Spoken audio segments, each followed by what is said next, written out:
जय हिंद दोस्तों। Exploring education आपका स्वागत करता है एक और मॉडल टेस्ट पेपर में, जो कि है नाइन्थ क्लास के लिए। चलिए तो स्टार्ट करते हैं।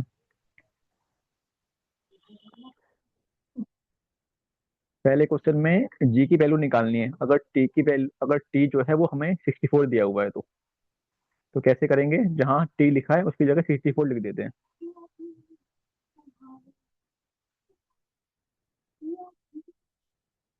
तो मैंने टी की जगह 64 लिख दिया यहाँ पे। ये 2/3 पावर है इसकी, और प्लस में 4, ये जो टी है ना, इसकी पावर माइनस में है, तो ये 1/टी हो जाएगा, और टी की पावर हो जाएगी 1/2। ठीक है।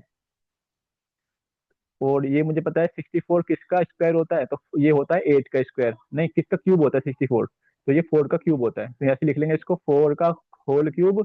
और बाहर 2/3 पावर चल रही है, तो 3 से 3 कट जाएगा, ये 4 की पावर 2 आ जाएगा, यानी 4 4 या 16। तो यहाँ से मेरा आंसर आ रहा है 16। अब इसे सोल्व करते हैं।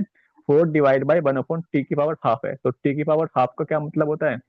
टी की पावर हाफ का मतलब होता है कि वो रूट में लिखा हुआ है, और टी की वैल्यू हमने कितनी पुट करी है? 64 पुट करी है। तो 64 किसका रूट होता है? ये होता है 8 का रूट। तो 4 ऊपर है, नीचे 8 है, तो ये 1/2 आ जाएगा। तो 16 प्लस 1/2 को सोल्व जब हम करेंगे, तो हमारा जो आंसर आ जाएगा, वो हमारा आंसर आ जाएगा 33/2। ठीक है। तो इसका जो आंसर है वो है ऑप्शन नंबर 33/2, यानी ऑप्शन नंबर डी। इसका आंसर क्या है? ऑप्शन नंबर डी है 33। Option number B 33/2। ठीक है। नेक्स्ट क्वेश्चन में क्या बोला हुआ है कि x = 5 एंड y = -2 किसके सॉल्यूशन है? तो जहाँ पे जो जो हमें ऑप्शन दिए हुए हैं, वहाँ पे x की वैल्यू 5 पुट करके देखो और y की वैल्यू -2 पुट करके देखो, तो ये ऑप्शन नंबर ए में ये सेटिस्फाई कर जाएगी। तो इसका ऑप्शन नंबर क्या है? ए आंसर है हमारा। ठीक है। क्वेश्चन नंबर 3 में क्या बोला हुआ है कि एफसी और ऑर्डिनेट दिए हुए हैं, मतलब ओफसी और ऑर्डिनेट क्या होंगे क्वाड्रेंट 2 के। ठीक है। क्वाड्रेंट 2 में हमें बताने हैं कि एफसी का और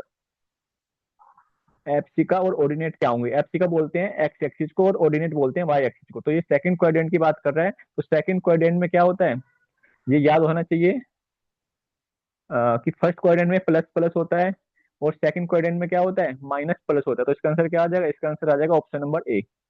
ठीक है। अब चलते हैं नेक्स्ट क्वेश्चन पे। क्वेश्चन नंबर 4 में बोला है कि मुझे एक हिस्टोग्राम बनाना है। फ्रीक्वेंसी पॉलीगन मुझे ये दिया हुआ है, और मुझे क्या बनाना है? हिस्टोग्राम बनाना है। तो कैसे बनाएंगे? तो नेक्स्ट क्वेश्चन में हमें फ्रीक्वेंसी पॉलीगन की ये सब दी हुई है। टू ड्रॉ, मतलब हमें हिस्टोग्राम बनाना है फ्रीक्वेंसी पॉलीगन के लिए। जब भी हिस्टोग्राम बनाना होता है, तो वहाँ पे एडजस्टेड फ्रीक्वेंसी निकालनी होती है। ठीक है। तो एडजस्टेड फ्रीक्वेंसी कैसे निकालते हैं? तो ये क्लास 25 से 45 की निकालनी है मुझे एडजस्टेड फ्रीक्वेंसी। तो वो कैसे निकालेंगे? पहले एडजस्टेड फ्रीक्वेंसी निकालने के लिए जो फ्रीक्वेंसी उस क्लास की है, कितनी फ्रीक्वेंसी है इस क्लास की, तो इस क्लास की जो फ्रीक्वेंसी है वो है मेरी 8। तो 8 ऊपर रखेंगे। और इस जो 25 से 45 क्लास दिया हुआ है, इसका क्लास साइज कितना है, विड्थ कितनी है इसकी, तो वो मेरी 20 है, 20 नीचे रखेंगे। और मिनिमम क्लास साइज क्या है इस क्लास का?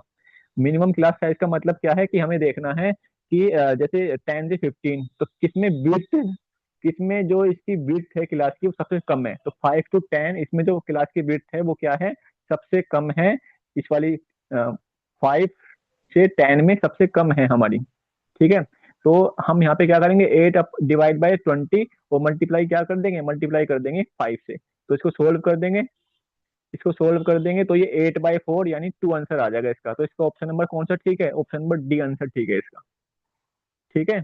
तो एडजस्टेड फ्रिक्वेंसी निकालने के लिए सबसे पहले ऊपर फ्रिक्वेंसी रखते हैं उस क्लास की, नीचे उस क्लास की विड्थ रखते हैं, और सबसे सबसे कम विड्थ किस क्लास की है वो रखते हैं, उसको मल्टीप्लाई में कर देते हैं। तो इसका ऑप्शन नंबर 2 है। अब हमें क्वेश्चन नंबर 5 में बोला हुआ है कि मुझे एक लीनियर इक्वेशन दी हुई है। तो ये लीनियर इक्वेशन 2 वेरिएबल में है, तो इसके हमेशा ध्यान रखना है कि इसके इनफाइनाइटली मैनी सॉल्यूशंस होते हैं। ठीक है। तो इसका ऑप्शन नंबर ए ठीक है। अब हमें क्वेश्चन नंबर 6 देखना है। क्वेश्चन नंबर 6 में क्या बोला है कि यूक्लिड की फर्स्ट पोस्टुलेट कौन सी है? तो यूक्लिड की फर्स्ट पोस्टुलेट जो है वो ऑप्शन नंबर ए में ही दी गई है। ए स्ट्रेट लाइन में be drawn from any one point in other point. तो ये हमारी, इसका जो आंसर हो जाएगा वो क्या हो जाएगा? 6 का ए आंसर हो जाएगा। और जो ये सी ऑप्शन में दिया हुआ है, a terminated line can be produce indefinitely, मतलब हम एक लाइन को कितना भी आगे तक प्रोड्यूस कर सकते हैं, ये हमारी यूक्लिड की सेकंड पोस्टुलेट है। और इसी तरीके से जो ऑप्शन नंबर बी दिया हुआ है, all right angles are equal to one another, ये यूक्लिड की क्या है, ये फोर्थ पोस्टुलेट्स है।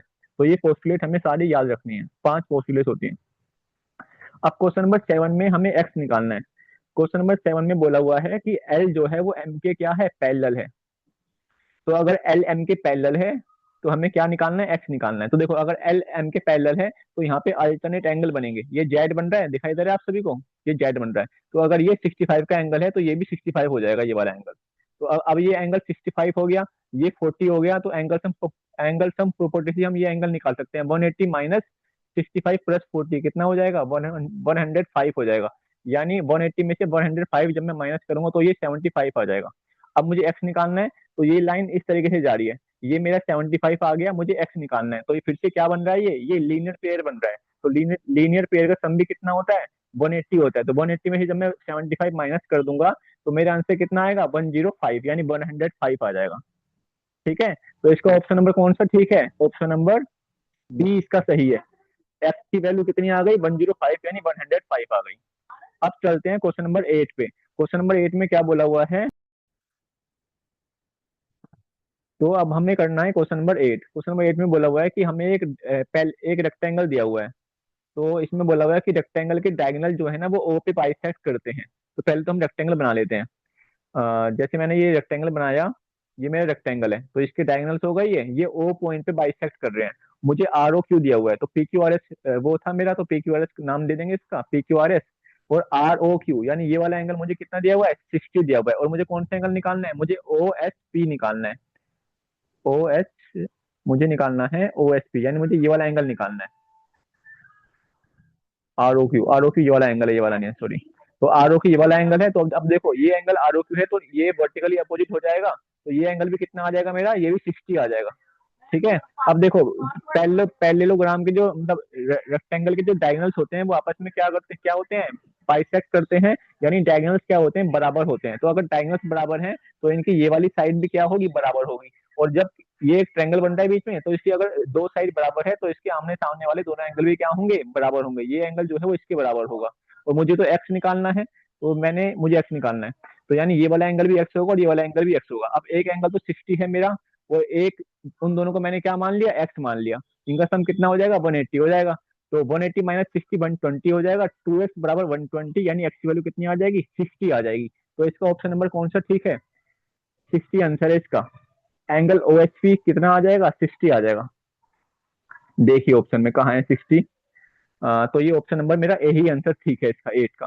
ठीक है, अब क्वेश्चन नंबर 9 चलते हैं। क्वेश्चन नंबर 9 में क्या बोला हुआ है, ये हमें फैक्टर निकालने हैं। तो फैक्टर में क्या करना होता है, बस कॉमन लेना होता है। ठीक है, तो फैक्टर में कॉमन लेना है हमें। तो इस इक्वेशन में एक्स कॉमन ले लेंगे, पहले दो टर्म में एक्स स्क्वायर कॉमन ले लेंगे, एक्स स्क्वायर। तो अंदर बचेगा एक्स माइनस वाई।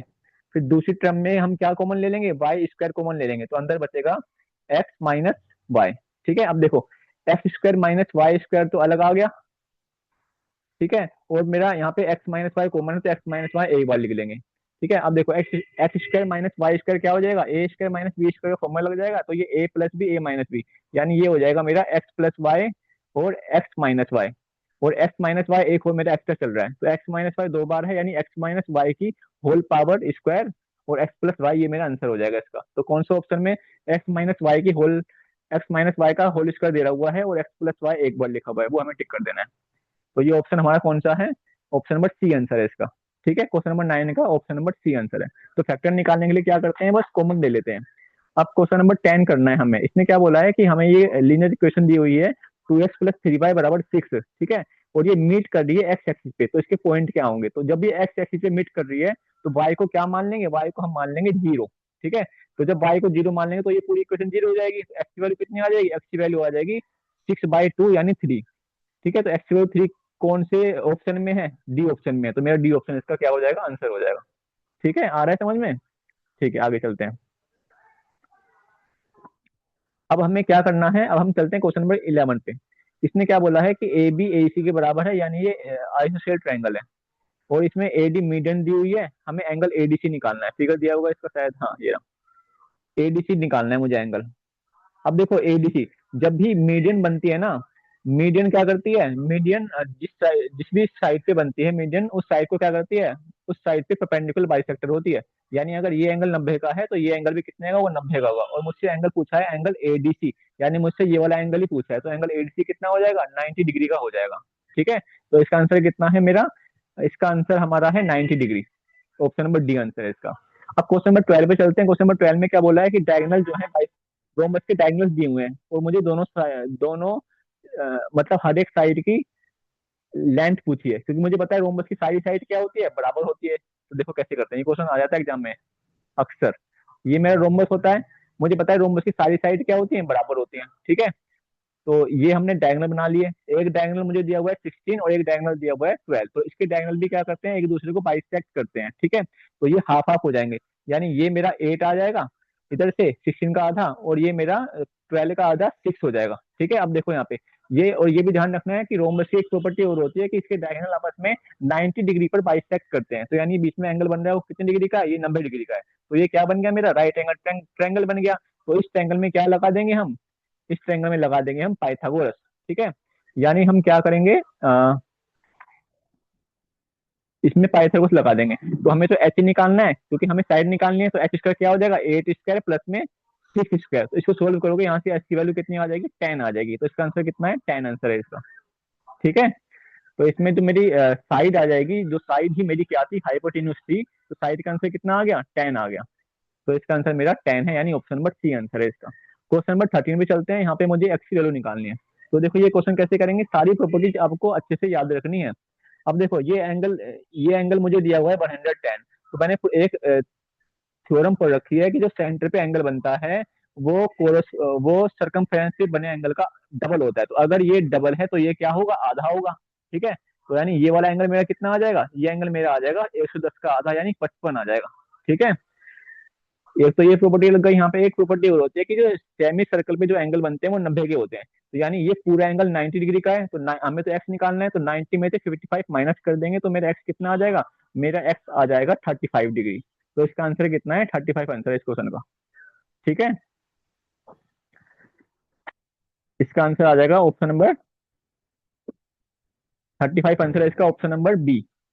अब इसमें क्वेश्चन नंबर 14 में मुझे क्या करना है, प्रोडक्ट यानी मल्टीप्लाई करके दिखाना है इसको। तो मल्टीप्लाई कैसे करेंगे, देखो जैसे यहाँ पे 3 रूट में 2 है, इसका मतलब होता है क्यूब रूट दिया हुआ है, यानी इसको ऐसे लिख लेते हैं 1/3।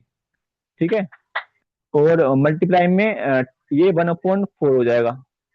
जो टर्म आगे लिखी होती है वो उसका क्यूब रूट होता है, मतलब उसका वो रूट होता है। तो जो पावर आगे लिखी होगी वो अपोन में आ जाएगी फ्रैक्शन के रूप में। इसको मल्टीप्लाई करना है मुझे, 32 की पावर कितनी दी हुई है, ये 1/12 दी हुई है। ठीक है, अब देखो 32 को सब जगह 2 लिखा हुआ है, तो 32 को भी 2 की फॉर्म में तोड़ लो, तो ये क्या हो जाएगा, 2 की पावर 5 होती 32। ठीक है, तो यानी 2 की पावर 5/12 हो जाएगा ये, 2 की पावर 5 हो जाएगा, और 1/12 चल रहा है, यानी क्या पावर हो जाएगी इसकी, 2 की पावर हो जाएगी 5/12। अब देखो मल्टीप्लाई करो सबको, तो देखो बेस सेम है तो पावर क्या होती है, ऐड हो जाती है। तो बेस कॉमन ले लिया, 1/3 प्लस में 1/4 और प्लस में 5/12। जब तुम इसको सोल्व करोगे, जब आप इसको सोल्व करोगे तो ये क्या आ जाएगा, ये एल्सियम 12 आ जाएगा, ऊपर 2 की पावर आ जाएगी 12/12। तो यानी इसका आंसर कितना आएगा, इसका आंसर आ जाएगा 2। ठीक है, इसका ऑप्शन नंबर 2 आंसर है हमारा।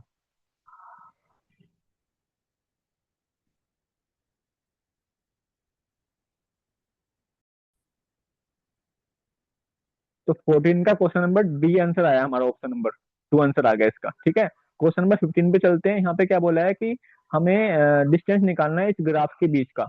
एक्स की वैल्यू -3 दी हुई है और 2 दी हुई है। ठीक है, तो इसका डिस्टेंस कैसे निकालेंगे, यानी ऐसे दिया हुआ है, यहाँ पे एक्स -3 दिया हुआ है और ये 2 दिया हुआ है। तो क्या करेंगे, पॉजिटिव टर्म को नेगेटिव टर्म में से माइनस कर देंगे, तो माइनस माइनस प्लस हो जाएगा ये, तो 2 + 3 कितना आ जाएगा, 5 आ जाएगा। तो इसका आंसर कितना है, 5 आंसर है मेरा इसका। तो इस ऑप्शन का आंसर कितना आ जाएगा, 5 आ जाएगा। तो डिस्टेंस कितना हुआ इनके बीच का, 5, यानी ऑप्शन नंबर सी आंसर है क्वेश्चन नंबर 15 का। अब क्वेश्चन नंबर 16 पे चलते हैं। यहाँ पे दो ट्रायंगल दिए हुए हैं मुझे, एंगल बी एंगल ई के बराबर दिया हुआ है, एंगल सी बराबर एंगल एफ के दिया हुआ है। मुझे बोला है कि मुझे ए बी सी और डी ई एफ को क्या करना है, कॉन्ग्रुएंट प्रूफ करना है। तो मुझे एक और चीज की आवश्यकता होती है। मुझे पता है कि जब भी मुझे ट्रायंगल को कॉन्ग्रुएंट प्रूफ करना होता है तो मुझे 3 चीजें चाहिए होती हैं। यहाँ पे 2 चीजें दी हुई हैं, तो एक एक चीज और क्या होगी जिसकी वजह से मैं इसको कॉन्ग्रुएंट प्रूफ कर पाऊंगा। अब देखो यहाँ पे हमें क्या देखना होता है, कोरस्पोंडिंग पेयर्स देखने होते हैं। पहले ऑप्शन में ए बी डी एफ दिया हुआ है, तो ए बी यहाँ पे है, डी एफ यहाँ पे है, तो ये इसके कोरस्पोंडिंग नहीं है, पहला ऑप्शन नहीं है। सी ऑप्शन में ए सी डी ई दिया हुआ है, तो ए सी यहाँ पे है, डी ई यहाँ पे है, ये भी कोरस्पोंडिंग नहीं है, ये भी गलत है। ठीक है। और ऑप्शन नंबर सी में एंगल ए एंगल डी के बराबर दिया हुआ है, देखो एंगल ए एंगल डी। अब देखो तीनों एंगल, अगर तीनों एंगल हो जाएंगे, कोरस्पोंडिंग एंगल तो है ये, पर अगर तीनों एंगल हो जाएंगे तो तीनों एंगल से एंगल एंगल एंगल से सिमिलरिटी प्रूफ होती नहीं है, मतलब कॉन्ग्रुएंस प्रूफ होते ही नहीं है ट्रायंगल। तो मुझे एक साइड की आवश्यकता है। अब देखो यहाँ पे क्या दिया हुआ है, ऑप्शन नंबर डी में बी सी बराबर ई एफ दिया हुआ है, तो बी सी यहाँ पे है और ई एफ यहाँ पे है, यानी ये इसके कोरस्पोंडिंग साइड से दी हुई है, यानी इसका ऑप्शन नंबर डी आंसर है मेरा। अगर मुझे ये साइड और मिल जाएगी तो मैं इन ट्राइंगल को आपस में कॉन्ग्रुएंट प्रूफ कर सकता हूँ। ठीक है, आया समझ में। अब चलते हैं नेक्स्ट क्वेश्चन पे। अब इसमें बोला हुआ है मुझे कि क्वेश्चन नंबर 17 में ए माइनस बी दिया हुआ है, ए बी दिया हुआ है, मुझे a cube minus b cube दिया हुआ है, तो मुझे यहाँ पे क्या करना है, मुझे सिंपल ए माइनस बी का होल क्यूब का फॉर्मूला लगा देना है। फॉर्मूला याद होना चाहिए। फॉर्मूला क्या होता है, फॉर्मूला होता है a cube minus b cube minus 3ab और ब्रैकेट में ए प्लस बी, ये फॉर्मूला होता है मेरा। तो मुझे a cube minus b cube निकालना है, कैसे निकालेंगे, देखो यहाँ पे -8 का होल क्यूब करेंगे तो 512 आएगा, माइनस का क्यूब आ रहा है। और यहाँ पे मुझे a cube minus b cube तो निकालना ही है, इसको एज इट इज रखे रहेंगे। -3ab है, 3ab मुझे दिया हुआ है -12। ठीक है। और इसके ब्रैकेट में है a plus b, A plus b, a minus B होता है, सॉरी यहाँ पे प्लस नहीं आएगा, यहाँ पे माइनस आएगा, तो ए माइनस बी फिर से मुझे -8 दिया है, तो -8 से ये मल्टीप्लाई हो जाएगा। अब इसको सोल्व कर लो, तो जब आप इसको सोल्व करेंगे तो इसका आंसर आ जाएगा माइनस का 224, यानी ऑप्शन नंबर सी आंसर आएगा इसका। क्वेश्चन नंबर 17 का ऑप्शन नंबर सी आंसर आएगा, माइनस का 224। बस सोल्व करना है आपको इसको, मैंने तरीका बता दिया कैसे करना है, सिंपल क्वेश्चन है। नहीं आएगा तो आप कमेंट में पूछ लेना। ठीक है। तो अब हम चलते हैं क्वेश्चन नंबर 18 पे। तो क्वेश्चन नंबर 17 का ऑप्शन नंबर सी आंसर है हमारा। क्वेश्चन नंबर 18 में क्या बोला है कि मुझे सरफेस एरिया निकालना है, टोटल सरफेस एरिया निकालना है, किसका, क्यूब का। तो मुझे क्यूब का टोटल सरफेस एरिया निकालना है, फॉर्मूला याद होना चाहिए। फॉर्मूला क्या होता है, 6 मल्टीप्लाई में साइड का होल स्क्वायर। तो साइड को मैंने ए मान लिया, यहाँ पे साइड कितनी दी हुई है, 20 दी हुई है, तो 20 का स्क्वायर हो जाएगा 400, और 400 इंटू 6 करेंगे, यानी 2400 इसका आंसर आ जाएगा। तो इसका आंसर कितना आ जाएगा, 2400 इसका आंसर आ जाएगा, यानी ऑप्शन नंबर ए आंसर है इसका, 18 का ए आंसर है। ठीक है। अब हम चलते हैं क्वेश्चन नंबर 19 पे। क्वेश्चन नंबर 19 में क्या बोला है कि साइड दी हुई है ट्रायंगल की 3 4 5, और उसका एरिया कितना है, 6 सेंटीमीटर स्क्वायर है। तो क्या ये बात सही है। तो देखो जब भी कोई भी ट्रायंगल हमें दिया होता है उसका हम एरिया निकाल सकते हैं हीरोन फॉर्मूला से। तो हीरोन फॉर्मूला क्या दिया हो, हीरोन फॉर्मूला क्या होता है, नीचे दिया भी हुआ है रीजन में। तो पहले हीरोन फॉर्मूला में क्या निकालना होता है, एस निकालना होता है, यानी ये सेमी पेरीमीटर निकालना होता है। इसका फॉर्मूला क्या होता है, a plus b plus c divide by 2, वही यहाँ पे लिखा हुआ है। ठीक है। ये फॉर्मूला होता है सेमी पेरीमीटर का, पहले सेमी पेरीमीटर निकाल लेंगे। जब मेरा सेमी पेरीमीटर निकल जाएगा फिर मैं एरिया का फॉर्मूला लगा दूंगा, रूट में s minus a s minus b s minus c. ठीक है। तो जब आप इसका एसरसन का, तो 3 4 5 साइड दी हुई ट्रायंगल की, जब आप इसका एरिया निकालेंगे तो 6 सेंटीमीटर ही एरिया आएगा इसका, यानी इसमें एसरसन क्या है, बिल्कुल ठीक है। ठीक है। और जब एसरसन ठीक है इसका, और इसमें और रीजन में क्या बताया हुआ है कि हमें ये एरिया कैसे फाइंड करना है, वही बताया हुआ है हीरोन फॉर्मूला। तो यानी इसका एसरसन भी ठीक है और रीजन भी क्या है इसका, बिल्कुल ठीक है। और और जो रीजन इसका दिया हुआ है वो इसकी क्या है, एसरसन की करेक्ट एक्सप्लेनेशन है। ठीक है। तो यानी इसका ऑप्शन नंबर क्या आंसर आएगा, ऑप्शन नंबर ए आंसर आ जाएगा इसका 19 का। ठीक है। अब हम चलते हैं क्वेश्चन नंबर 20 पे। क्वेश्चन नंबर 20 में क्या बोला है कि क्या सभी वैल्यूज के लिए के की आ, ये लीनियर इक्वेशन के जो हमें दी हुई है, क्या इसके सॉल्यूशन हो जाएंगे ये। तो पहले यहाँ पे क्या वैल्यू दी हुई है, -3/2 दिया हुआ है। ठीक है। तो मुझे इक्वेशन दी हुई है 2x प्लस 3 बराबर में 0। अगर मैं यहाँ पे x की जगह -3/2 पुट करूंगा तो वो इस 2 से 2 कट जाएगा, और -3 प्लस 3 क्या हो जाएगा, 0 हो जाएगा। यानी एक्सप्रेशन बिल्कुल ठीक है, क्योंकि ये सेटिस्फाई कर रहा है इसको। तो इसने बोला था क्या एक के की सभी वैल्यूज के लिए सही है, तो हाँ बिल्कुल सही है, क्योंकि यहाँ पे के तो इस इक्वेशन में कहीं पे भी है ही नहीं। तो जो एक्स की वैल्यू होगी उससे सेटिस्फाई कर ही जाएगा ये। तो यानी इसका जो एसर्शन है वो क्या है मेरा, बिल्कुल ठीक है। ठीक है। अब देखते हैं क्या रीजन सही दिया हुआ है। अब रीजन में क्या बोला हुआ है मुझे कि लीनियर इक्वेशन ए एक्स प्लस बी बराबर 0 दी हुई है, वो एक लीनियर इक्वेशन है। तो क्या मैं इसको a x plus five y plus b की फॉर्म में डिनोट कर सकता हूँ, दिखा सकता हूँ। अब देखो जब भी ये ऐसे इक्वेशन लिखी होती है, यानी यहाँ पे y तो है नहीं, तो मैं इसको, अगर मुझे y लिखना होगा इस इक्वेशन में, तो मैं इसको ऐसे डिनोट करूंगा। ठीक है। लेकिन मुझे इसमें बोला हुआ है कि क्या मैं इसको x plus y plus b की फॉर्म में डिनोट कर सकता हूँ, तो नहीं कर सकता, क्योंकि अगर खाली यहाँ पे वाई लिखोगे आप तो इसका मतलब है कि वाई का कोफिशिएंट आप वाई का कोफिशिएंट आप क्या ले रहे हो, 1 ले रहे हो, जो कि गलत है, क्योंकि यहाँ पे वाई का कोफिशिएंट क्या है, 0 है। तो इसका आंसर क्या आएगा, सिर्फ एसर्शन ठीक है और रीजन क्या है, रीजन हमारा गलत है। ठीक है, आया समझ में। तो इसमें ऑप्शन नंबर हमारा देखते हैं कौन सा ठीक है।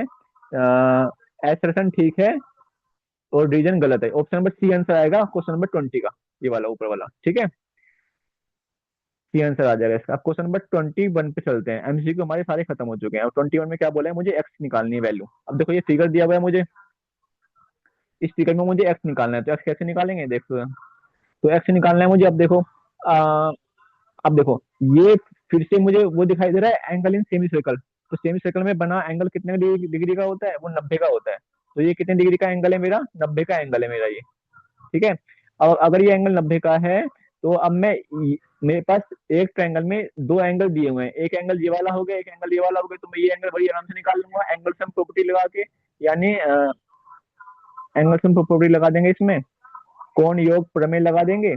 तो 90 प्लस 40 130 हो जाएगा, 180 में से 130 माइनस करेंगे यानी 50 आ जाएगा ये। ठीक है, अब देखो ये, अब अगर ये मेरा 50 है तो ये एंगल भी मेरा कितना होगा, 50 होगा। अब देखो अगर ये 50 है तो जो एक्स दिया हुआ था वो भी कितना होगा, एक्स होगा। यहाँ पे कौन सी थ्योरम लगाई है मैंने, यहाँ पे मैंने थ्योरम लगाई है कि angle in the same segment क्या होते हैं, इक्वल होते हैं। ठीक है, यानी एक ही वृत्तखंड पर बने जो एंगल होते हैं वो क्या होते हैं, बराबर होते हैं। तो इसका आंसर कितना आ जाएगा, 50 आ जाएगा। तो मैं मेरी क्वेश्चन नंबर 21 में 50 आंसर आएगा एक्स का। अब क्वेश्चन नंबर 22 में मुझे एरिया ऑफ ट्रेपेजियम दिया हुआ है 475। तो ट्रेपेजियम क्या होता है, सम चतुर्भुज होता है।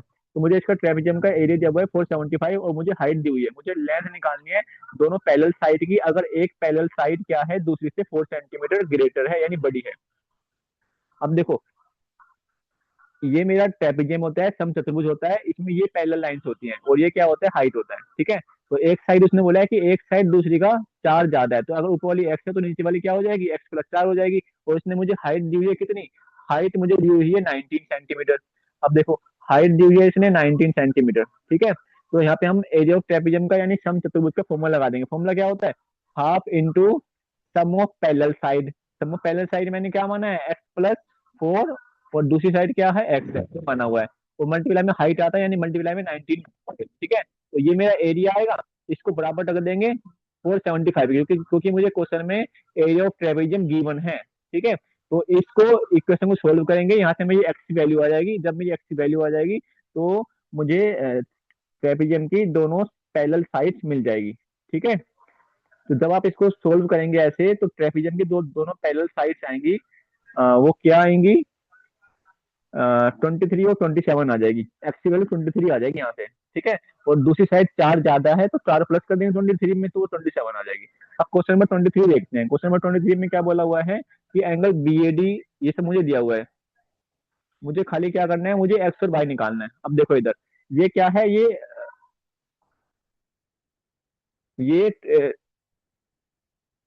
ये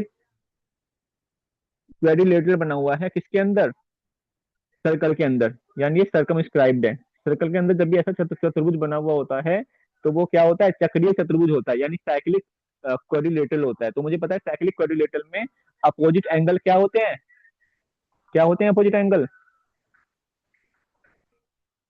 साइक्लिक क्वाड्रिलेटरल में अपोजिट एंगल कितने होते हैं, क्या होते हैं, बराबर होते हैं। ठीक है, तो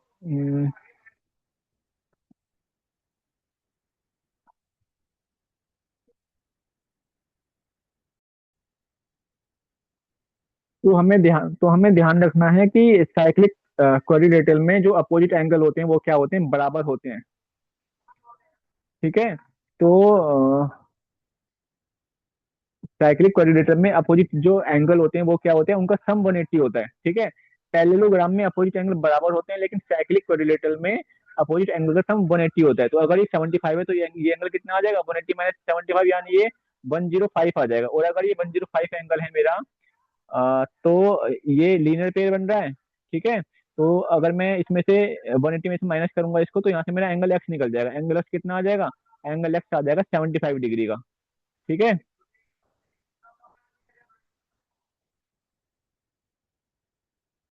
तो तो एक्स मेरा आ जाएगा 75, और जब मेरा एक्स 75 आ जाएगा, फिर से ये अपोजिट एंगल है, ठीक है। फिर से ये मुझे अपोजिट एंगल दिए हुए हैं एक्स और वाई, तो एक्स और वाई का सम भी कितना हो जाएगा, 180 हो जाएगा। तो अगर एंगल एक्स मेरा 75 है, तो एंगल वाई कितना आएगा मेरा, एंगल वाई मेरा 105 आ जाएगा। तो मुझे दोनों एंगल ही निकालने थे, ये दोनों एंगल आ चुके हैं, एक्स आ गया 75 और वाई आ गया 105। ठीक है। अब क्वेश्चन नंबर चलते हैं 24 पे। क्वेश्चन नंबर 24 में क्या बोला है कि ये फिगर दी हुई है मुझे, तो मुझे क्या बोला है, वो सेंटर इस फिगर में मुझे एक्स निकालना है। अब देखो एक्स कैसे निकालेंगे, एक्स निकालना है मुझे इस फिगर में। तो फिर से यहाँ पे देखते हैं कौन सी प्रॉपर्टी प्रॉपर्टी लग रही है।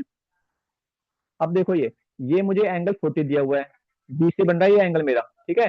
तो मेरा ये एंगल जो होगा वो भी कितना होगा, 40 होगा। अगर ये 40 है तो ये एंगल भी कितना आ जाएगा, 40 आ जाएगा। यहाँ पे फिर से मैंने वो थ्योरम, वो वाली थ्योरम लगाई है, angle in the same segment are equal, यानी एक ही वृत्त खंड पर बने जो एंगल होते हैं वो क्या होते हैं, बराबर होते हैं। अब देखो इधर, इस ट्रायंगल में मुझे दो एंगल पता है, दो एंगल पता है ना, ये मुझे 80 पता है और ये मेरा कितना आ गया, 40 आ गया। मुझे एक्स निकालना है, एक्स तो यही एंगल है, तो मैं इसमें एंगल सम प्रॉपर्टी लगा के, कोण योग प्रमेय लगा के एंगल एक्स निकाल लूंगा। यानी 80 + 40 20, 80 + 40 120, और 180 में से 120 माइनस करेंगे तो एक्स की वैल्यू कितनी आ जाएगी, एक्स की वैल्यू आ जाएगी 60।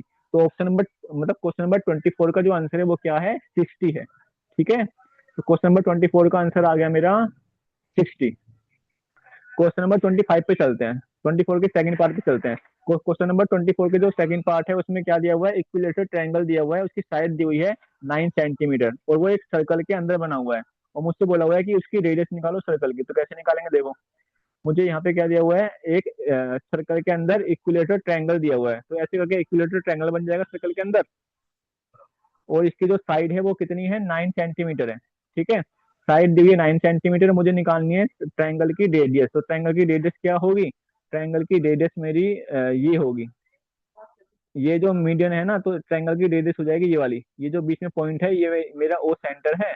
तो ये मेरा इसको मैंने नाम दे दिया ए बी सी। तो मेरी जो साइड है वो 9 आ गई, और मुझे रेडियस निकालनी है इसकी, यानी और मैंने बीच वाले पॉइंट को जी नाम दे दिया और इसको मैंने ई नाम दे दिया। तो यानी मुझे इसमें ए जी निकालना है। ठीक है। अब देखो ये राइट एंगल ट्रायंगल है, यानी इसके एक एंगल 90 डिग्री का है।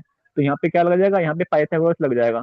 तो ये वाली साइड इसकी 9 सेंटीमीटर है, और ये बीई जो है वो बीसी का हाफ होगी, यानी 4.5 होगी। ठीक है। तो यहाँ पे मैं जब मैं हाइपोटेन्यूस का फॉर्मूला लगाऊंगा पाइथागोरस का, तो यहाँ से मेरा ए ई आ जाएगा। ठीक है। और मेरा ए ई कितना आएगा, जब आप इसको सोल्व करोगे तो 9 9 जा 81, यानी 9 का स्क्वायर माइनस में 4.5 का स्क्वायर करेंगे। ठीक है। तो जब आप इसको सोल्व करोगे तो इसका आंसर आ जाएगा,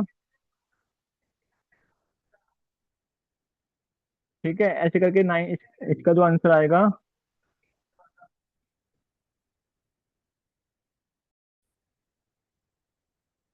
तो इसका आंसर आ जाएगा 9√3 डिवाइड बाई 2। तो यहाँ से मेरा ए कितना आ जाएगा, ए आ जाएगा 9√3 डिवाइड बाई 2 जब आप इसको सोल्व करेंगे।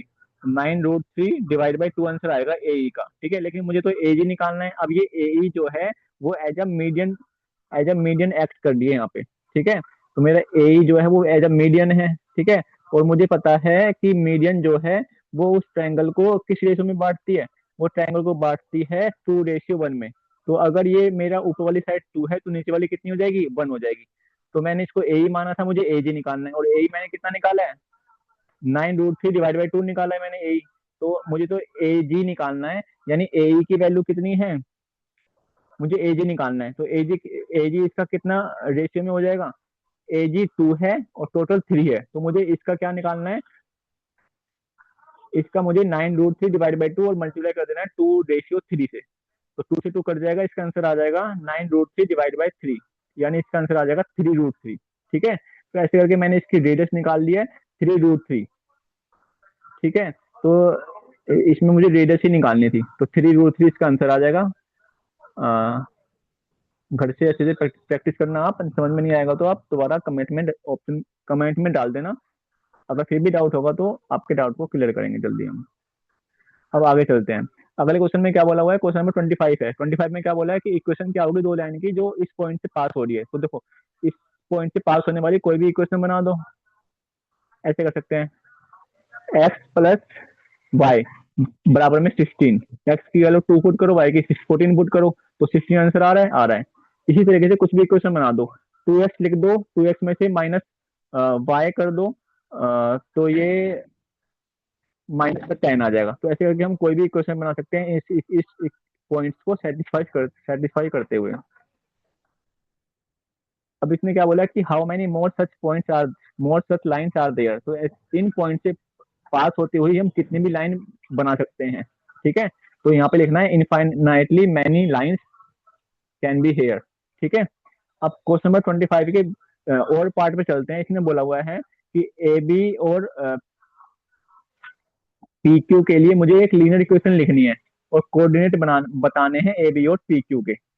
देखो यहाँ पे ये ए बी और पी क्यू के हमें पहले तो इक्वेशन लिखनी है। तो देखो ए बी पे जो एक्स कोऑर्डिनेट है वो कितना है, 3 है, यानी ए बी हो जाएगा एक्स बराबर -2, ये इक्वेशन बनेगी।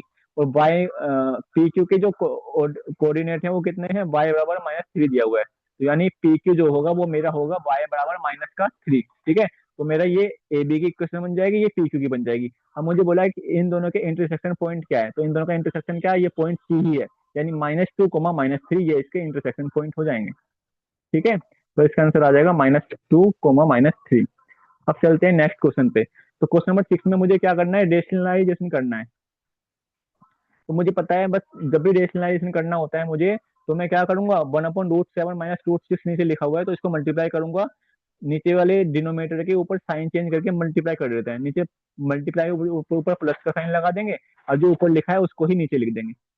ठीक है, तो जब आप इसको सोल्व करेंगे तो इसका आंसर आ जाएगा, माइनस का प्लस हो जाता है ये, तो इसका आंसर आ जाएगा √7 -√6, √7 प्लस में √6, ये आंसर आएगा इसका जब आप इसका रेशनल परिमेयकरण करोगे। ठीक है,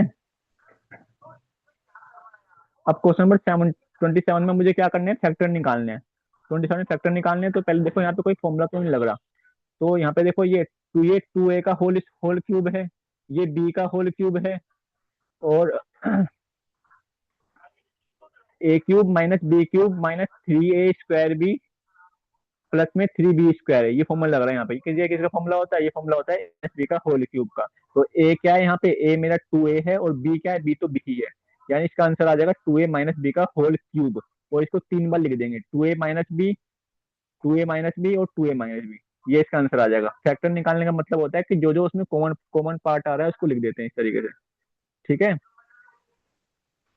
अब क्वेश्चन नंबर 28 चलते हैं। 28 में क्या बोला है कि कोस्ट निकालना है मुझे ट्रायंगुलर फील्ड की जो साइड दी हुई है, यहाँ पे मुझे इसका कोस्ट निकालना है कि मुझे यहाँ पे ग्रास लगानी है इस फील्ड में। तो देखो ये ट्रायंगल दिया हुआ है, मुझे इस पे ग्रास लगानी है, यानी मुझे इसका एरिया निकालना होगा। अभी 3 साइड दी हुई है ट्रायंगल की, तो पहले मैं इस ट्रायंगल का एरिया निकालूंगा हीरोन फॉर्मूले से, जो मैंने अभी बताया था पीछे, एस माइनस बी रूट में। तो पहले मैं उसका एरिया निकाल लूंगा, जब उसका एरिया आ जाएगा तो मैं उसको 7 से मल्टीप्लाई करके उसका कोस्ट निकाल लूंगा। बस मुझे इतना ही काम करना है। ठीक है, तो एरिया आ जाएगा और जब मैं उसको 7 से मल्टीप्लाई कर दूंगा तो उसका टोटल कॉस्ट आ जाएगा, बस ये करना है इसमें। ठीक है, एरिया इसका जहां तक है 1500 सेंटीमीटर, 1500 मीटर स्क्वायर आएगा। फिर मैं उसको 7 से मल्टीप्लाई कर दूंगा तो इसका टोटल जो खर्चा आ जाएगा वो आ जाएगा 10500 रुपी। ठीक है, अब क्वेश्चन नंबर 28 के और पार्ट में चलते हैं। यहाँ पे मुझे इस क्वाड्रिलेटरल दिया हुआ है एबीसीडी, मुझे इसका एरिया निकालना है। अब देखो यहाँ पे जो क्वाड्रिलेटरल दिया हुआ है इसमें 2 ट्रायंगल बन रहे हैं। ठीक है, तो ये 2 ट्रायंगल है, एक ट्रायंगल ऊपर वाला है और एक ट्रायंगल नीचे वाला है। मुझे पता है कि मैं किसी भी ट्रायंगल का एरिया निकाल सकता हूँ हीरोन फॉर्मूले से। तो मैं एंगल ए डी सी का एरिया निकालूंगा हीरोन फॉर्मूले से, फिर मैं angle triangle A B C का एरिया निकालूंगा हीरोन फॉर्मूले से, और दोनों को ऐड कर दूंगा तो इस पूरे एबीसीडी क्वाड्रिलेटरल का एरिया आ जाएगा। ठीक है, ऐसे करना है, कर लेंगे आप। ठीक है, हम चलते हैं नेक्स्ट क्वेश्चन पे। हीरोन फॉर्मूला तो बहुत सिंपल है। अब क्वेश्चन नंबर 29 में क्या बोला है कि मेरे पास एक हेमिस्फेरिकल बाउल है, यानी एक मेरे पास अर्ध गोलाकार कटोरी है जो कि ब्रास मेटल की बनी हुई है। ठीक है, उसका डायमीटर दिया हुआ है। जब मुझे डायमीटर दिया है तो मैं रेडियस निकालूंगा डायमीटर का आधा करके, तो इसकी रेडियस आ जाएगी 5.25 मीटर सेंटीमीटर। ठीक है, मुझे बोला है कि मुझे इस पे कोस्ट निकालना है टिन प्लेटिंग करने का, मतलब मुझे इसके कटोरी के अंदर टिन प्लेटिंग करनी है। तो जब भी टिन प्लेटिंग करनी होती है, यानी मैं उसका क्या यूज कर रहा हूँ, मैं उसका सी एस ए यूज कर रहा हूँ, कर्व सर्फेस यूज कर रहा हूँ। तो इसमें C S A of hemisphere का फॉर्मूला लगा देंगे, यानी वक्र पृष्ठीय क्षेत्रफल ऑफ किसका, अर्धगोले का। वो क्या होता है, फॉर्मूला फॉर्मूला होता है मेरा 2πr²। तो आर मुझे यहाँ पे रखना है 5.25 सेंटीमीटर। तो ऐसे करोगे जब, तो यहाँ से क्या आ जाएगा, इसका वक्र पृष्ठीय क्षेत्रफल आ जाएगा। लेकिन मुझे बोला हुआ है कि मुझे इसका खर्चा निकालना है। तो देखो ये जो आप यहाँ से एरिया निकालोगे सेंटीमीटर स्क्वायर में आएगा, तो लेकिन मुझे दिया हुआ है कि 100 सेंटीमीटर स्क्वायर के इतने रुपए हैं। तो पहले आप कैसे रखना है, जो भी आपका एरिया आएगा ना उसको आपको 100 सेंटीमीटर स्क्वायर के बराबर रख देना है, ठीक है। फिर मैं निकालूंगा कि 1 सेंटीमीटर का स्क्वायर का एरिया कितना होगा, तो मैं जो हमारा एरिया है उसको डिवाइड कर दूंगा 100 से। लेकिन मुझे बोला हुआ है कि मुझे एक 100 सेंटीमीटर स्क्वायर का जो खर्चा है वो 4 दिया हुआ है, ठीक है। तो जो भी आपका, देखो मैं दोबारा समझाता हूँ, ऐसे करेंगे, इसको रब करते हैं 1 मिनट। जो इसका सीएससी आ जाएगा, पहले आपको ऐसे लिखना है, हमें क्या दिया हुआ है कि 100 सेंटीमीटर स्क्वायर का जो खर्चा है वो 4 रुपए है। पहले यहाँ से 1 सेंटीमीटर स्क्वायर खर्चा निकाल लेंगे तो वो आ जाएगा 4/100, ठीक है। और अब जो हमारा टोटल एरिया आया है, हमें उसका खर्चा निकालना है, तो टोटल एरिया को 4/100 से मल्टीप्लाई कर देंगे, तो मेरा उतना खर्चा आ जाएगा, उतना रुपये अमाउंट आ जाएगा कि मेरा कितना इसमें पैसा लगेगा टिन प्लेटिंग करने का, ठीक है। ऐसे करना है ये वाला क्वेश्चन। चलते हैं नेक्स्ट क्वेश्चन पे। क्वेश्चन नंबर 30 में क्या बोला हुआ है कि मुझे एक आइसोसेलेस ट्रायंगल दिया हुआ है और ए बी और ए सी बराबर है। मुझे पता है कि आइसोसेलेस ट्रायंगल की दो साइड क्या होती हैं, बराबर होती हैं। और मुझे बोला हुआ है कि मुझे प्रूफ ये करना है कि परपेंडिकुलर बाइसेक्टर जो हैं बी और सी से जो आ रहे हैं वो क्या होंगे, वो इक्वल होंगे। तो देखो पहले फिगर बनाते हैं, ये क्वेश्चन भी मोस्टली टाइम आता है एग्जाम्स में। एबीसी ट्रायंगल है, तो मेरा ये ए हो गया, ये बी हो गया, ये सी हो गया। तो मैं क्या करूंगा, ये बाइसेक्टर यहाँ पे जा रहा है और ये बाइसेक्टर यहाँ पे जा रहा है, इसको मैंने ई नाम दे दिया, इसको मैंने एफ नाम दे दिया, ठीक है। तो अब देखो ए बी बराबर ए सी है, तो ए बी के अपोजिट एंगल हो जाएगा एंगल सी, यानी एंगल सी जो है वो भी एंगल बी के बराबर हो जाएगा। ये कौन सी प्रॉपर्टी लगाई है मैंने कि साइड के अपोजिट जो एंगल होते हैं वो भी क्या होते हैं, बराबर होते हैं। अब अगर मैं एंगल बी एफ सी और एंगल बी सी ई की बात करूं, मैं इन दोनों को क्या करूंगा, कोंग्रुएंट प्रूफ करूंगा। बीसी तो कॉमन आ जाएगा, और ये एंगल 90 डिग्री का है, ये एंगल 90 डिग्री का है, तो ये बाइसेक्टर है, तो ये भी 90 डिग्री के एंगल हो जाएंगे। अब हमें एक चीज और चाहिए, तो मैंने वो ऊपर अभी देखा है कि एंगल बी जो है वो एंगल सी के बराबर है। तो मुझे तीन चीजें मिल गई, तो मैं ऐसे इन दोनों ट्रायंगल को कॉन्ग्रुएंट प्रूफ कर लूंगा, और जब ये ट्रायंगल कॉन्ग्रुएंट प्रूफ हो जाएगा तो मैं कह दूंगा कि सीई जो है वो बी एफ के बराबर है। मुझे वही प्रूफ करना था इस क्वेश्चन में, बस। आए समझ में? ठीक है, आगे चलते हैं। अब क्वेश्चन नंबर 30 का सेकंड पार्ट में क्या बोला है कि मुझे एक ट्रायंगल दिया हुआ है और मुझे क्या निकालना है, मुझे एंगल बी ए सी निकालना है।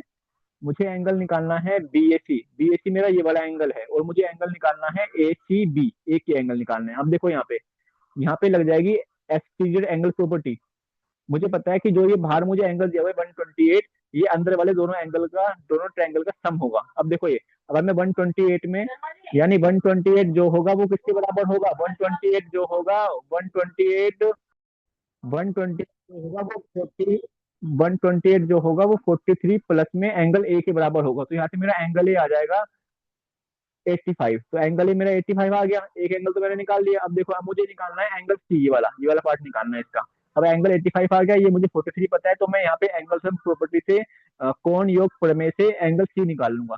85 प्लस 43, 85 प्लस 43 करेंगे जब हम, तो ये आएगा 128, इसको 180 में से माइनस कर देंगे, तो ये आ जाएगा 52, ठीक है। तो मेरा ये एंगल आ जाएगा 52। तो एक एंगल मैंने 85 निकाल लिया और एक निकाल लिया 52, ठीक है। तो ऐसे करना है ये वाला आंसर हमें, दोनों एंगल हमारे आ चुके हैं। अब क्वेश्चन नंबर 31 चलते हैं। 31 में क्या बोला हुआ है, क्वेश्चन नंबर 31 में कहा गया है कि एल एम एक लाइन जो है वो पैरेलल है वाई एक्सिस के, फिगर में दी हुई है, ठीक है। फिगर देखते हैं क्या दिया हुआ है। ये फिगर दिया हुआ है मुझे मुझे इसने बोला है कि ऑर्डिनेट निकालो पी आर क्यू के। तो देखो पी पॉइंट में ऑर्डिनेट क्या हो जाएंगे, एक्स तो मेरा 3 है, तो 3,2 पी के कोऑर्डिनेट हो जाएंगे, कोऑर्डिनेट। और आर के क्या हो जाएंगे, आर के कोऑर्डिनेट हो जाएंगे 3,0। और वाई के वाई के जो हैं, वाई के कोऑर्डिनेट हो जाएंगे, वाई के नहीं, क्यू के हो जाएंगे 3,-1, क्योंकि वाई यहाँ पे -1 है और एक्स क्या है, 3 है। ऐसे करके हम क्या निकाल लेंगे, फर्स्ट पार्ट हो गया इसका। अब मुझे बोला है कि डिफरेंस निकालो एफसिका का पॉइंट एल का और एफसिका का पॉइंट एम का। तो एफसिका का मतलब क्या होता है, एक्स एक्सिस होता है। तो एल पे एक्स एक्सिस कितना है, 3 ही है, और एम पे भी कितना है, एक्स एक्सिस 3 है। तो 3 - 3 करेंगे तो इसका आंसर कितना आ जाएगा, 0 आ जाएगा। तो यहाँ से मेरा सेकंड का आंसर कितना आ जाएगा, 0 आ जाएगा। अब चलते हैं नेक्स्ट क्वेश्चन पे, क्वेश्चन नंबर 32 पे। क्वेश्चन नंबर 32 दिया हुआ है मुझे। ये क्वेश्चन वही वाला है, इसका मुझे क्या करना है, परिमेयकरण करना है।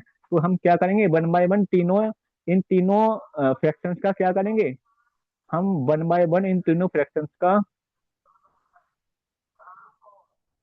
परिमेयकरण कर देंगे, यानी इसको हम इसका रेशनलाइजिंग कर देंगे।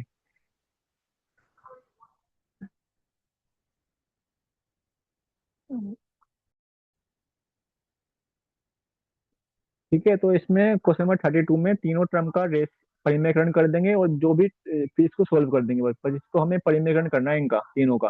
और जो साइन बीच में लगे हुए हैं वो बीच में लगे रहेंगे, इसको हमें सोल्व करना है, बस वो आंसर आ जाएगा हमारा। ठीक है, अब चलते हैं नेक्स्ट क्वेश्चन पे। क्वेश्चन नंबर जो हमारा नेक्स्ट है वो क्या है, क्वेश्चन नंबर, इसका और पार्ट है 32 का। इसमें क्या बोला हुआ है कि ए दिया हुआ है मुझे 3 - 2√2, मुझे a square minus one one upon में ए स्क्वायर निकालना है। तो ये कैसे निकालेंगे, पहले मैं ए स्क्वायर निकाल लूंगा। तो ए स्क्वायर कैसा आएगा, ये मुझे 3 - 2√2 दिया हुआ है, यानी जब मैं इसका होल स्क्वायर करूंगा तो ए माइनस बी का होल स्क्वायर फॉर्मूला लग जाएगा यहाँ पे। तो यानी a square plus b square plus में 2√2, मतलब प्लस में a square plus b square minus में 2 में 2ab। ए माइनस बी का होल स्क्वायर फॉर्मूला होता है ना, ये ए स्क्वायर प्लस में बी स्क्वायर माइनस में 2ab। तो ए यहाँ पे 3 है, 2 3 जा 6, 6 2 जा 12, यानी 12√2 आएगा ये। तो इसका मेरा आंसर आ जाएगा 17 + 2√2। 17 + 2√2 आ गया मेरा ए स्क्वायर। अब मुझे निकालना है -1 अपॉन में ए स्क्वायर। तो ये कैसे आएगा, पहले मैं अब इसको नीचे लिख के सोल्व कर लूंगा ऐसे करके, 17 + 2√2 करके सोल्व कर लूंगा, लेकिन नीचे रूट की वैल्यू होती नहीं है। तो मैं क्या करूंगा, मैं ऊपर नीचे इसको साइन चेंज करके इसका परिमेयकरण कर दूंगा। जब मैं इसको सोल्व करूंगा तो यहाँ पे आंसर आएगा 7 - 2√2। ठीक है, अब देखो ये -1/2 ये आ गया मेरा, और जो मेरा ए स्क्वायर आया था वो ये आया था। तो ए स्क्वायर माइनस वन अपॉन में ए स्क्वायर सोल्व कर देंगे, यहाँ से मेरी वैल्यू आ जाएगी इसकी। ठीक है, 17 + 8 तो क्या हो जाएगा, 2√2 से 2√2 कट जाएगा, और 17 + 8 क्या हो जाएगा, ये मेरा 25 हो जाएगा। मतलब ऐसे करना है आपको, कुछ समझ में ना आए तो आप कमेंट में डाल सकते हैं अपने डाउट्स, मैं क्लियर कर दूंगा। अब चलते हैं नेक्स्ट क्वेश्चन पे।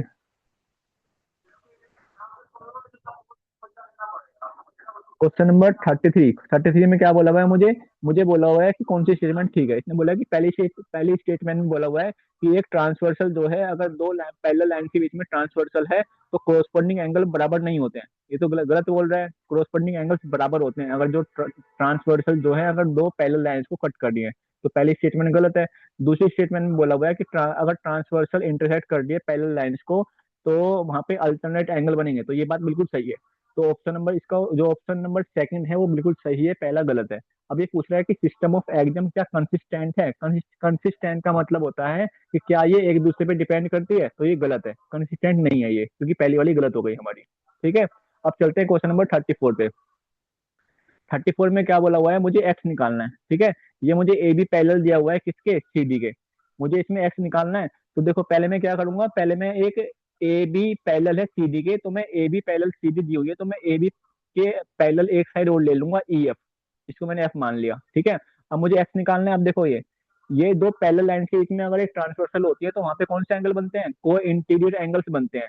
इनका सम कितना होता है, 180 होता है। तो अगर ये 130 है तो ये एंगल कितना आ जाएगा, 50 आ जाएगा ये वाला एंगल। ठीक है, अब ये पूरा एंगल कितना हो गया, 70 हो गया।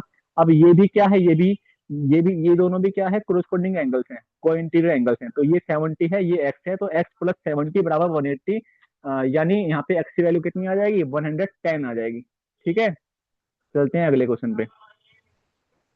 अगले क्वेश्चन में क्या बोला हुआ है, इसका और पार्ट। हम्म इसने बोला हुआ है कि मुझे यहाँ पे प्रूफ करना है कि ई एफ ई पी जो है वो एफ क्यू के बराबर है। अब देखो ये मुझे यहाँ पे ए बी पैरेलल दी हुई है सी डी के। ठीक है, तो ए बी पैरेलल है सी डी के, तो ये अल्टरनेट एंगल बनेंगे, तो ये एंगल इसके बराबर है। इसको एंगल 1 नाम दे दो, इसको एंगल 2 नाम दे दो, इसको 3 नाम दे दो, इसको 4 बोल दो। तो यानी एंगल 1 + 2 बराबर एंगल 3 + 4 है। एक इक्वेशन ये हो जाएगी। ठीक है, अब अगर अगर ये दोनों आपस में पैरेलल हैं, ठीक है, तो मैं कह सकता हूँ,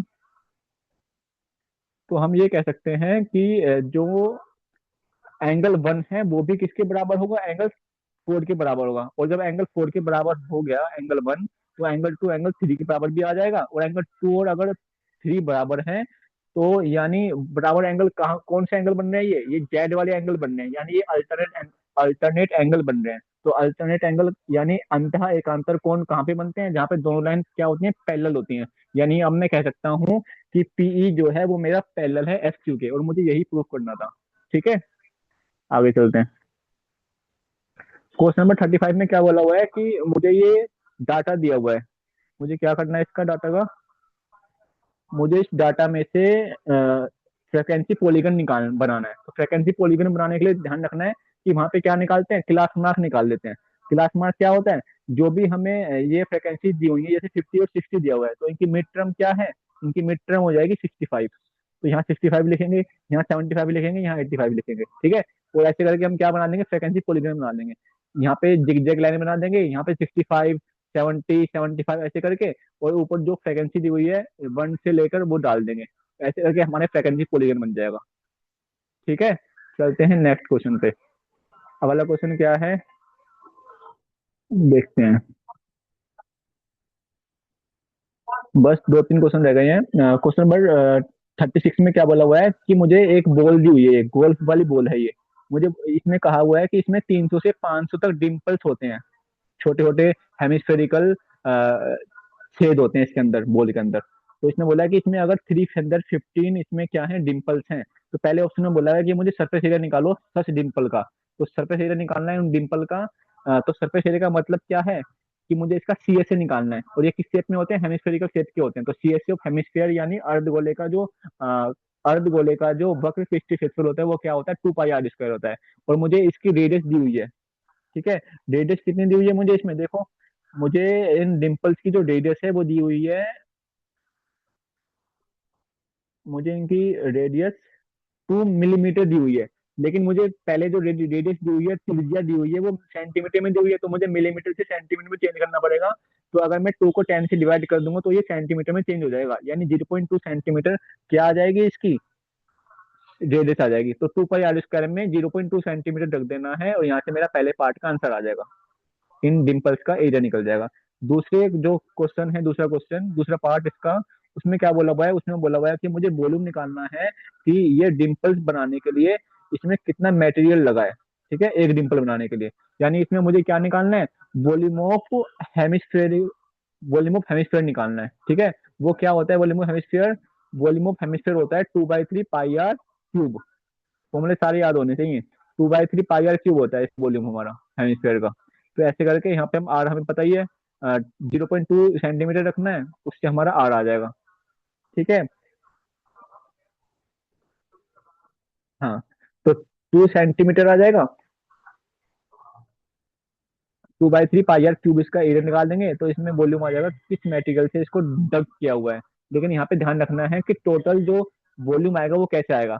टोटल वॉल्यूम निकालने के लिए स्फीयर के वॉल्यूम में से हेमिस्फीयर के वॉल्यूम को माइनस करेंगे। तो स्फीयर का वॉल्यूम क्या होता है, 4/3 पाई आर क्यूब। यहाँ पे आर डिफरेंट है, इसमें से माइनस करेंगे 315,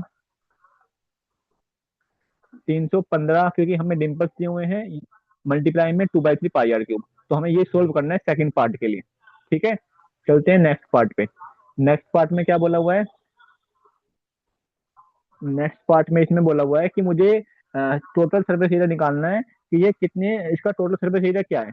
ठीक है, तो टोटल सरफेस एरिया निकालने के लिए हम क्या करेंगे, टीएसए लगाएंगे स्फेयर का, और उसमें से माइनस कर देंगे टीएसए ऑफ हेमिस्फीयर। तो जो कुल पृष्ठीय क्षेत्रफल होता है गोले का वो क्या होता है, वो होता है मेरा 4 पाई आर स्क्वायर। और इसमें से माइनस करना है मुझे 315, डिम्पल 315 है, और अर्ध गोले का जो टीएससी होता है वो कितना होता है, वो होता है मेरा 2 पाई आर स्क्वायर। तो हमें ये सोल्व करना है इस क्वेश्चन के लिए। ठीक है, तो ऑप्शन सी हमें ऐसे करना है। अब हम चलते हैं नेक्स्ट पार्ट पे। तो नेक्स्ट पार्ट में क्या बोला है मुझसे, नेक्स्ट पार्ट में कहा गया है कि वॉल्यूम वॉल्यूम निकालो गोल्फ बॉल का। ठीक है, तो गोल्फ बॉल का वॉल्यूम निकालने के लिए वॉल्यूम ऑफ स्फीयर में से वॉल्यूम ऑफ हेमिस 315 हेमिस्फीयर को माइनस कर देंगे। ठीक है, जैसे हमने बी पार्ट में किया था। लेकिन बी पार्ट में एक ही डिंपल का निकालना था, तो उसमें खाली आपको वॉल्यूम ऑफ हेमिस्फीयर निकालना है। और इसमें जो और वाला पार्ट है, इसमें वॉल्यूम ऑफ हेमिस्फीयर में से वॉल्यूम ऑफ हेमिस्फीयर माइनस करना है, ऐसे करना है। ठीक है, चलते हैं हमारे लास्ट क्वेश्चन पे, सेकंड लास्ट क्वेश्चन पे। सेकंड लास्ट क्वेश्चन में क्या बोला हुआ है कि ये आप पूरा क्वेश्चन पढ़ सकते हैं, ये कंप्लीट क्वेश्चन दिया हुआ है। इसमें लास्ट में कहा गया है कि रंजीत कहता है कि जो हम दोनों है ना, यानी रंजीत है और उसके साथ उनके बेटे हैं, उन दोनों की जो एज का समय है वो 55 दिया हुआ है। तो यहाँ से इक्वेशन क्या बन जाएगी, यहाँ से इक्वेशन बन जाएगी एक्स प्लस वाई बराबर में 55। एक इक्वेशन ये आ जाएगी। और इसने बोला है कि 10 साल बाद जो मेरा बेटा होगा वो मेरी एज का, मतलब मैं उसकी एज का डबल हो जाऊंगा। ठीक है, इसने कहा है कि 10 साल बाद मैं मैं अपने बेटे की एज का क्या हो जाऊंगा, डबल हो जाऊंगा। तो ये सोल्व, एक्स तो उसकी रंजीत की एज है, तो वो डबल हो जाएगा अपने बेटे की एज का 10 साल बाद। तो यानी यहाँ से इक्वेशन बन जाएगी x-2y बराबर में 10। ठीक है, तो इसने पहले पार्ट में पूछा है कि सेकंड इक्वेशन क्या बनेगी, तो सेकंड इक्वेशन क्या बन रही है, x-2y बराबर में 10 बन रही है। तो पहले पार्ट का आंसर यही है। ठीक है, और सेकंड पार्ट में क्या बोला है कि प्रेजेंट एज निकालो किसकी, रीता की। ठीक है, तो रीता की परसेंटेज क्या है, अब देखो इधर मैंने अभी दो इक्वेशन लिखी थी, इन दोनों को सोल्व करना है बस मुझे। पहली इक्वेशन क्या थी, एक्स प्लस वाई बराबर में 55, और दूसरी इक्वेशन क्या थी, x-2y बराबर में 10। इसको जब आप सोल्व कर लेंगे तो यहाँ से y की वैल्यू आ जाएगी, वही क्या है, रीता की एज है। और थर्ड पार्ट में क्या बोला है मुझे, थर्ड पार्ट में मुझे रंजीत की एज निकालनी है। यानी जब मैं इन दोनों इक्वेशन को सोल्व कर रहा हूँ तो वहां से y की वैल्यू आई थी, अब y को मैं पहली इक्वेशन पुट कर दूंगा तो वहां से x की वैल्यू आ जाएगी, और x क्या है, x ही रंजीत है, रंजीत की एज आ जाएगी ऐसे। अब और पार्ट में क्या बोला है कि रीता और उसकी मदर का जो रेशियो है एज का, वो 3:7 है। ठीक है, तो रीता की एज और जो उसकी मदर की एज का जो रेशियो है वो 3:7 है। तो मैंने अभी फर्स्ट और सेकंड पार्ट में क्या निकाला है, मैंने वाई निकाला था। तो वाई जो है वही रीता की एज है। तो रीता की एज क्या है, रीता की एज 3 है, तो यानी वाई की जो वैल्यू आएगी उसको 3 से डिवाइड कर देंगे, लेकिन मुझे उसकी मदर की एज निकालनी है, यानी 7 से मल्टीप्लाई कर देंगे। तो ये जो आंसर आएगा ये उसकी मदर की एज आ जाएगी। ठीक है, ऐसे करना है सोल्व ये वाला भी। अब क्या करना है, क्वेश्चन नंबर 38 दिया हुआ है, लास्ट क्वेश्चन है ये। इसमें क्या बोला हुआ है कि इसमें मुझे पैरेललोग्राम बनाना है पेपर कटिंग से। तो पेपर कटिंग से मुझे बनाना है पैरेललोग्राम। तो ये मुझे दिया हुआ है, तो मुझे क्या बोला हुआ है कि क्या मैं पेपर से पैरेललोग्राम बना सकता हूँ फोल्ड करके, तो हाँ बना सकते हैं। जब हम इन इन इसके जब हम अ, जब हम मिड पॉइंट्स को मिला देंगे तो वो क्या बन जाता है, पैरेललोग्राम बन जाता है। कैसे, देखो एस आर जो है वो क्या है, वो पैरेलल है एसी के, तो यानी एस आर जो होगा वो क्या होगा, आधा होगा एसी का। इसी तरीके से पी क्यू जो है वो भी पैरेलल है एसी के, और पी क्यू क्या है, वो भी आधा है एसी के। तो इस तरीके से हम कह सकते हैं कि एस आर जो है वो पैरेलल है किसके, पी क्यू के। तो ऐसे मैं प्रूव कर दूंगा कि एस आर पी क्यू क्या है, एक पैरेललोग्राम है। ठीक है, तो पहला पार्ट मेरा प्रूफ हो चुका है इससे, यानी हम पेपर कटिंग से पैरेललोग्राम बना सकते हैं। तो ऑप्शन नंबर सेकंड में क्या बोला है मुझे, ऑप्शन नंबर सेकंड में मुझे आर एस पी दिया हुआ है, आर एस पी दिया हुआ है, मुझे आर क्यू पी निकालना है। अब देखो आर एस पी और आर पी क्यू ये क्या है, आमने सामने वाले एंगल है। तो मुझे पता है कि पैरेललोग्राम में आमने सामने वाले एंगल क्या होते हैं, बराबर होते हैं। तो अगर आर एस पी 30 डिग्री है तो आर क्यू पी भी कितना आ जाएगा, 30 डिग्री आ जाएगा। ठीक है, 30 आंसर है इसका। ऑप्शन थर्ड में क्या बोला है कि आर एस पी अगर 50 डिग्री है, आर एस पी मुझे 50 डिग्री दिया हुआ है। ठीक है, तो मुझे क्या निकालना है, मुझे एस पी क्यू निकालना है। अब देखो मुझे एस पी क्यू निकालना है, तो ये भी होता है कि पैरेललोग्राम में जो कोरस्पॉन्डिंग एंगल्स होते हैं उनका सम कितना होता है, 180 होता है। तो अगर ये 50 है तो ये कितना आ जाएगा, 180 माइनस 50, यानी ये 130 आ जाएगा। ठीक है, अब हम करते हैं और वाला क्वेश्चन। इसने बोला है कि अगर एस पी मेरे को 3 सेंटीमीटर दिया हुआ है तो आर क्यू निकालो। ठीक है, तो अगर एस पी 3 सेंटीमीटर है, एस पी अगर 3 सेंटीमीटर दिया हुआ है, तो अगर एच पी मुझे 3 सेंटीमीटर दिया हुआ है तो आर क्यू क्या है, उसके अपोजिट साइड है। और मुझे पता है कि पैरेललोग्राम की अपोजिट साइड भी क्या होती है, एच बराबर होती है। तो अगर एच पी 3 सेंटीमीटर है तो आर क्यू भी कितना आ जाएगा, 3 सेंटीमीटर आ जाएगा। तो ऐसे करके हमने ये अपना पूरा सैंपल पेपर खत्म किया है, समाप्त हो गया हमारा सैंपल पेपर ये। तो अगर किसी भी आपको इसमें से किसी भी क्वेश्चन में डाउट आता है तो आप कमेंट में डाल सकते हैं, हम आपकी क्वेरी को जल्द से जल्द सोल्व करेंगे। ठीक है, जय हिंद। अब हम अब क्लास को बाइंड अप करते हैं। ओके, ठीक है।